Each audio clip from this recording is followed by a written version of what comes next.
Un video per annunciare a tutti che nonostante l'isolamento continuiamo a sentirci pienamente vivi e che la voglia di scendere in campo è più forte che mai. È così che anche il Team Sardegna di Special Olympics Italia ha deciso di annunciare la partecipazione ai Giochi Nazionali Special Olympics Smart Games 2.1, accompagnando la torcia olimpica da Carbonia fino a Macomer, passando per Cagliari, Barisardo, Lanusei, Oristano, Dorgali, Bitti, Alghero e Sassari. Il video infatti è ambientato in 10 comunità, situate in territori dove sono presenti realtà isolane accreditate a Special Olympics, con particolare attenzione verso Bitti, dove la torcia ha voluto fare tappa per illuminare le vie e rimarcare la solidarietà di tutta l'isola, quindi anche degli atleti Special Olympics, alla comunità colpita dall'alluvione.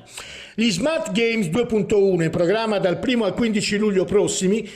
saranno in modalità telematiche e coinvolgeranno migliaia di atleti che si cimenteranno in 19 discipline sportive. Tra gli studenti che hanno scortato la torcia olimpica, alcuni dei circa 200 alunni sardi che hanno partecipato ad aprile agli Smart School Games Special Olympics. La torcia, partita da Carbonia, lascia la Sardegna dall'Uraghe Santa Barbara di Macomer, da dove ripartirà la volta della penisola fino a giungere alla tappa finale a Roma il 1 luglio. Siamo felicissimi di questa ripartenza, ha commentato la direttrice regionale Stefania Rosas, ma è importante sottolineare che in realtà Special Olympics non si è mai fermata. Ci siamo dovuti reinventare con videochiamate e riformulando il nostro modo di operare, rispettando le norme, ma la voglia di fare non si è mai spenta. In occasione degli Smart Games 2.1 saremo distanti a livello nazionale ma non regionale, un'occasione per riconoscerci ancora di più come squadre e per superare insieme, passo dopo passo, le difficoltà che lo stop ha creato, nell'attesa di poterci finalmente riabbracciare